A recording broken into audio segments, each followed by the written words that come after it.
to Lowe's right now. I'm gonna get plywood so that I'm a little prepped before heading to either one of the job sites this morning. There is 2 job sites going on. There's one in Spring Hill, and then there's one in Land O'Lakes. They're really not that far apart. The one in Land O'Lakes is extremely, or I say extremely, but it's far north. So it's all the way up by 52, so it's really not that far from Spring Hill. So we'll grab some plywood for both jobs, and then we will head to the Land O'Lakes one first, since it's on our way to the one to Spring Hill. So.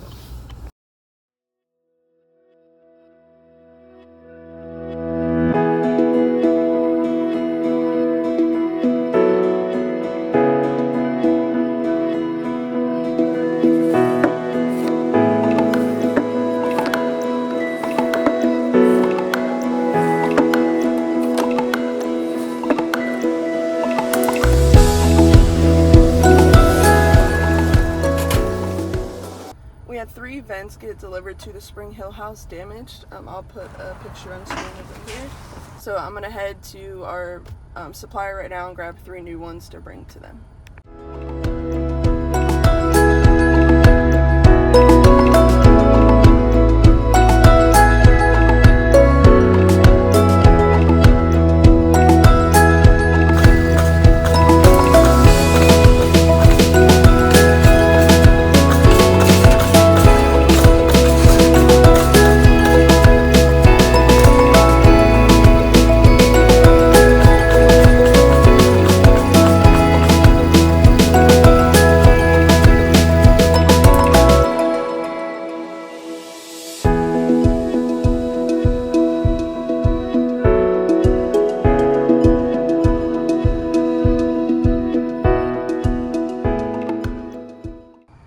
So I left the Land O'Lakes job, 5 plywood. I'm almost to the Spring Hill house. I'm about 8 minutes away from them. I'm going to bring them plywood, make sure that they're good to go. And then we have at least 1, I think maybe 2 houses from last week that we need to still pass the magnet at. So after we get this one going, we'll go head over there and get those magnet as well.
I'm currently at the office. I'm getting some jobs scheduled, and then going through my email and kind of any of my punch out work, making sure I address some things, or if I need to follow up on stuff, making those phone calls or sending those emails.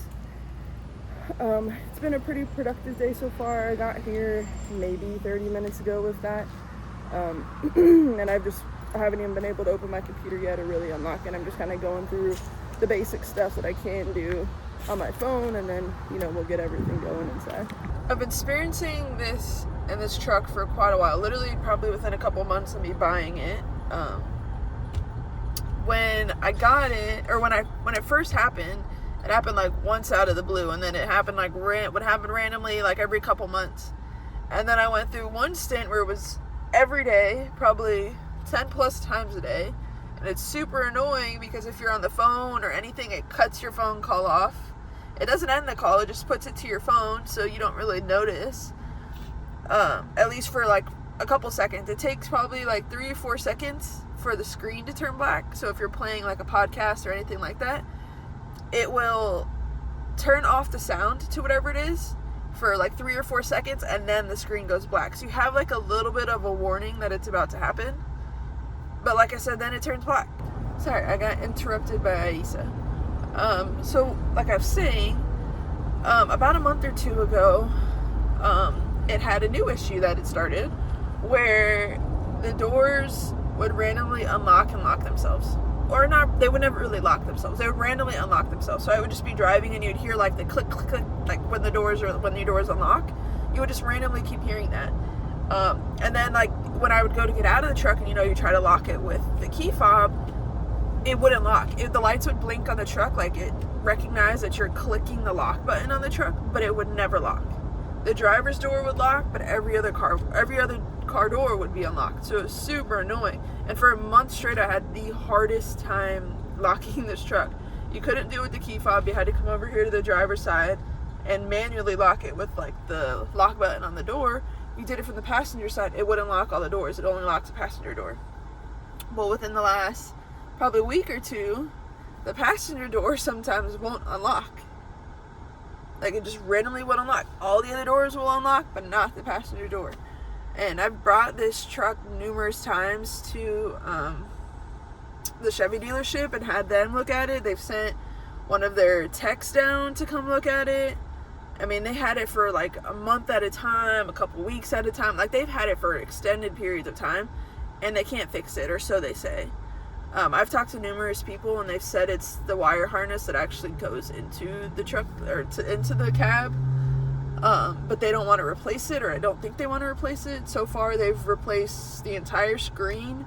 They've replaced like the USB for the CarPlay, and they've replaced the entire wire harness for like the infotainment system, and they've extended the warranty on it. Now, like, you know, they've extended the warranty since the issue keeps happening and they can't determine it. But at this point, I mean, there's so many electrical problems in here. It's just such a pain in the butt. And it's just like a never-ending battle. Like it's something new every single time. And it's just, you know, it's really like a bad electrical problem, or like, you know, the extent of it is pretty good because there's so much that it triggers. Even like when it turns off the sound, if you have your turn signal on, it mutes the sound for the turn signal until the screen starts to come back on. So it affects so much. It's not just like a small electrical problem, you know, but they just supposedly can't figure it out, or they just don't want to fix it, which makes it difficult.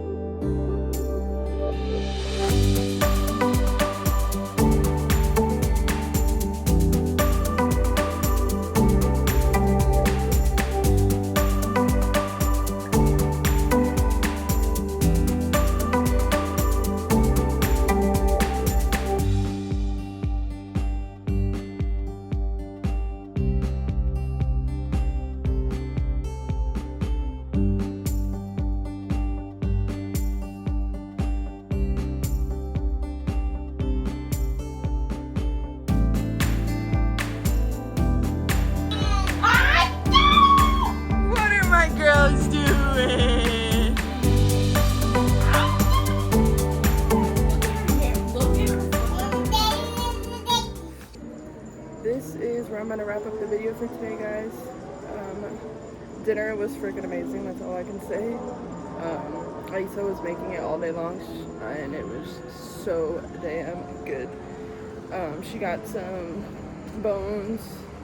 We're trying to give Viviana I've said the last couple days, we're switching up her diet to try to help her and her iron levels. So the soup was made with a lot of bones for the bone marrow inside of them and stuff, and it was so, I can't even tell you, it was so good. But yeah, this is where I'm gonna wrap up the video for tonight, guys. I hope you did enjoy. If you did do so, please leave a like, rating, subscribe, and I will see you guys tomorrow. Bye, guys.